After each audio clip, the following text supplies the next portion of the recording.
We're going to make something wonderful for the holidays today. It's going to be gluten-free Southern buttermilk cornbread dressing. That's a mouthful, isn't it? What I'm going to do, this is my version. I got my mother's recipe box. And guess what's not in here? Dressing. She never had a recipe. And I bet you a lot of your mothers and grandmothers and aunts and everybody did not have a recipe either. But sometimes you just measure with your heart. But what I am going to do, I'm going to turn on my little burner over here. And I've got just some Amish butter. And I'm going to cut off what looks going to be about a stick. Maybe a stick and a half. And I'm just going to melt this. And let me set this on the other side of the kitchen before I drop it in the floor, because you know I will. Alrighty, let me get this out of the way. This is precious. This has all Mother's recipes in it. And some of them I remember, and some of them she wrote a big X. So why'd you put an X in it? Why'd you put it back in there? We just do what we do. Anyway, let me turn that up on about a 7. Okay, so the other day I shared a gluten-free cornbread dressing with y'all. Well, I made another pot of it, or a pan, yesterday. This was in a 10-inch pan of dressing. And I tore it up. Now, you can do all of this the day before or a couple days before, but I just shredded all it. I tore it up with my hands. And I'm just going to put every bit of that in here. Now, different people do different things. And I heard somebody the other day on a podcast, y'all, this was brilliant. She said, a recipe is just an idea. It is not a legal binding document. So there you go. And I've got about the equivalent of about 4 pieces of gluten-free bread. And that's just a gluten-free hamburger bun that I had made. And I had just one left, and it was in the freezer. So I'm just going to put this in my big bowl. And then yesterday, I went ahead and prepped my onions. Now, you can saute your onions and your celery. And if you like bell pepper, saute that. But if you cut them up real small, I don't do that, y'all. I just put them in my big old pot right here. Let them all cook. They're going to cook in the oven for a long time anyway. So they'll be fine. And we're just going to leave out that step of sauteing them. And then also chopped up my celery very small, because I don't like to bite into a big old hunk of celery. But I'm going to I've saved these leaves. They've got so much flavor in it. So I'm just going to cut those up real quick. Okie dokie. Now, you like what you like, and usually people like what they grew up on. So there's just not one way to skin a cat on this. And a lot of people like boiled eggs in theirs. Mother did not put boiled eggs in ours, so therefore I don't like boiled eggs in mine. But I know a lot of people do. But you just do what your family likes, don't you? Okay. And there we go. And that goes in. Okay. Let me get this over here. Now here my butter is starting to bubble over here. Okay, now yesterday what I did, I had bought a package of 5 chicken breasts. And I put them in my big boiler, and I boiled them with some water and some chicken broth base and seasoning. This is gluten-free, but it's very salty. So I'm not going to add any salt to this until we get a taste of it and see what we think. But I'm going to add some pepper. And I'm going to add about a teaspoon of pepper, I think. And y'all, did you know, there we go. Did you know that back in the day, the Victorians were very proper people, and they thought that stuffing, did I hear a phone ring? That's so bizarre. Anyway, they thought that stuffing was too intimate. And so they started cooking their stuffing and dressing outside of the bird, which is actually safer. So I'm going to add a tablespoon of poultry seasoning. Now, a lot of people like sage and rub sage. Our family does not care for sage, but if your family likes sage, go ahead on, y'all. Just do what you do. But that's going to be about a tablespoon of that. And then I'm going to taste it here in a little while. Before I put the eggs in it, I'll give it a taste. And so yesterday, anyway, let me get back to my chicken. So where's my chicken? Hang on a minute, y'all. I swear. I forget my head if it wasn't tied on. Hang on. Okay. So this is going to be chicken dressing. Chicken and dressing. So whenever I got this bird all cooked up, I took those chicken breasts and I ran them through my big stand mixer with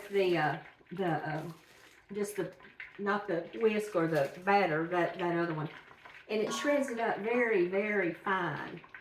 And so then I measured out 2 cups and put those in a Ziploc bag. So I've got several bags in there because one chicken breast was about 2 cups.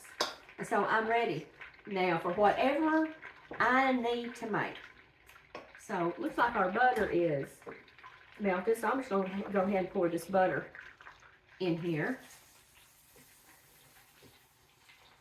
Just like that. And you absolutely could do this in the microwave. You can melt this butter in the microwave. But I haven't seasoned this pan in a while. And so I thought, hey, good time to do it. So I got to put this over there. Over there is getting kind of stacked up, y'all. So anyway, there we go. Now Mother, let me turn this off. Daddy was a duck hunter. And here in Arkansas, you know, we used to have tons and tons of ducks. And we don't anymore. I think people are leaving corn and whatnot in the field longer and the ducks are staying up there. But I saved my chicken stock that I did strain it and I skimmed the grease off of it last night before I put it in the refrigerator. Let's see, this is going to be about 3 cups. And I'm just going to go ahead and pour that in there. Now, some people like their dressing drier, and some people like their dressing soupier. So you just, y'all, I know I keep saying this, and I know y'all are tired of hearing it, but there are so many things that are so individualized in the kitchen. And we like our things the way we always grew up eating them. And we always had dressing that was, well, actually, you know, Mother, I guess since she didn't have a written down recipe and didn't measure things, sometimes our dressing was dry and sometimes our dressing was really juicy. But no matter what, use your internal temperature. It will be done in the oven at 165. And that's the main thing. Everything in here is cooked except the eggs.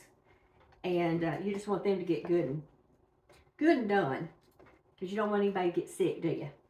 No way. Okie dokie. Now, I know some of y'all grew up eating stuffing, and I had never had stuffing in my entire life. So I have no idea if I like it or not. But I know some of y'all do, so. And we measure with our heart, don't we? Okay. Now, I have not gotten a baking bowl over here yet because I want to eyeball this and see about how much it made.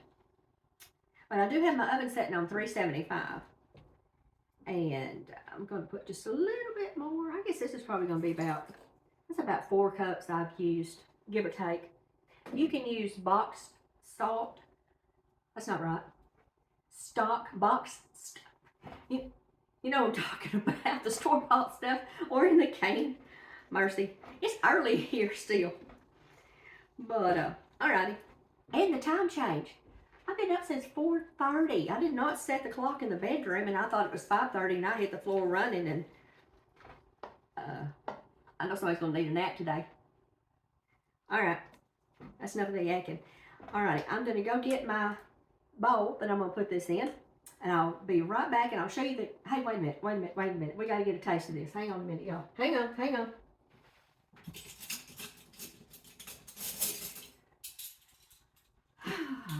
You know, I was watching the video I did of this last year when I made dressing. And my mama was sick. And my Donnie's mama was going into the hospital that day. And so I was a little rattled. So I guess when I do chicken dressing, I'm supposed to be rattled.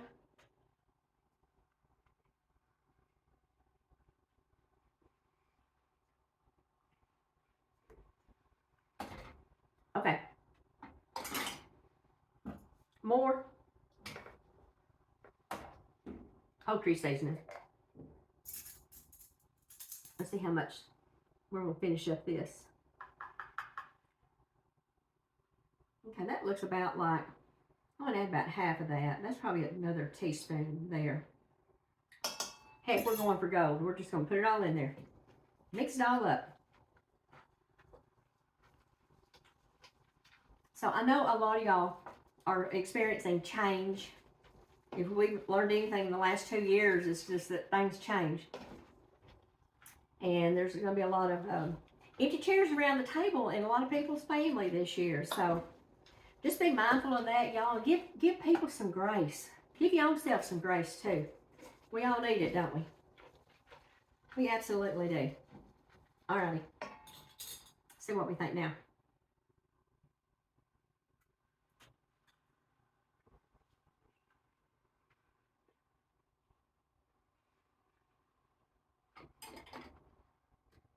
I'm going to add a little bit of salt to this. About a teaspoon. There we go. But there's always new traditions to add, new foods to try, new places to go, new people to meet. Makes life interesting, doesn't it? One more. And then we'll, if it's okay, we'll put the egg in it.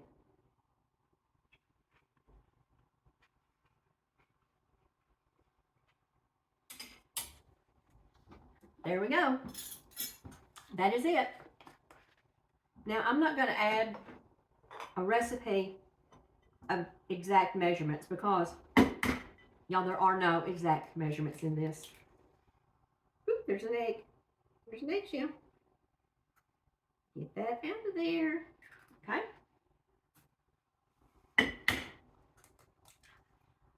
Okay, and those are both good. So in they go. Okay, now I'm going to mix this egg around. And then I'm going to get that big dish out and get it greased. And then I'll see y'all back whenever I'm ready to pour that in there, okay?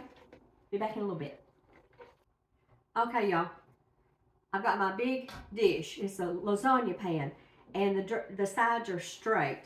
And so that way the outside edges, if you have a sloped dish, the outside edges will get drier before the middle gets done.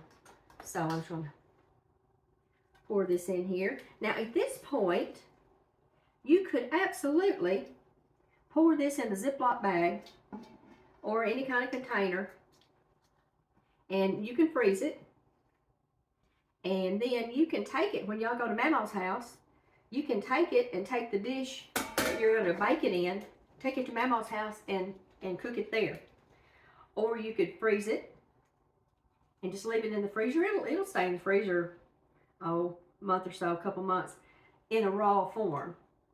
You could put it in your dish and freeze it. You know, cover it real good and tighten where it don't get freezer burn, and freeze it in other things. But it's just a very forgiving dish. Really, the worst way you can mess this up is by not making it. So I am going to cover this though with some tin foil, and I'm going to put it in that 375-degree oven, and I'm going to let it cook and for probably about 45 minutes, and then I'm going to get my digital thermometer out and I'm going to check it. And whenever it gets almost done, I'm going to take the tin foil off, and then I'm going to let it get just that crusty golden on top. So I'll see y'all back and I'll let you know how long that takes. Alrighty, y'all, it is out of the oven. At 45 minutes, I took my handy dandy digital thermometer and I had my tinfoil over top of it, and I didn't want to take the tinfoil off, so I just stuck it through, and it was 192. And so I knew the eggs were done. So I went ahead and took the tinfoil off. I left it on 375, and I cooked it for 35 more minutes. And it is pulled away from the edge. You see the edges are brown. Now, if this had been a slope side, those edges would be dried out. But if you have somebody in your family that likes dried out edges, maybe that's the pan that you cook it in. I'll let this cool just a little bit. I'm gonna get one little bite out of here. Kind of let it cool a little bit while we're talking. Now there's so many ways to make dressing. Y'all, I know I've said that ad nauseum last time. I'm gonna let this cool. You can make your cornbread that day and then use it for dressing. You can make your cornbread and leave it out on the counter overnight to dry out and use that. You can take your cornbread and crumble it up and put it in a cookie sheet and toast it in the oven and use that. There is no right or wrong way. There's your way. Now you can freeze it and take it someplace frozen and cook it. You can cook it halfway, and then when you get to where you're going, put it back in the oven and let it cook some more. You can put eggs, boiled eggs in it. You can leave them out. You can put oysters in it. You can leave them out. You can put chicken in it. You can leave it out. I think you get the picture. There's not just one way to make dressing, y'all. There's your way. Wait a minute. There's your mother's way, and that's the way to make dressing. This is just the way I make mine, gluten-free, so I can enjoy it along with everybody else. So do we think this is cooled off yet? I got my tea sitting here just in case. I will tell you this. I checked this at 15 minutes after I took the tinfoil off, and it was dull around the edges, but the center was still shiny. And so whenever I took it out, let's see what I tell y'all. At 35 minutes, when I took it out, it's dull all the way across, and so it was set up fine in the middle. Let's get just a little bite. I don't want to burn myself.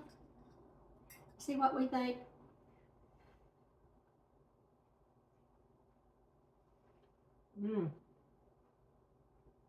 Y'all, that is so good.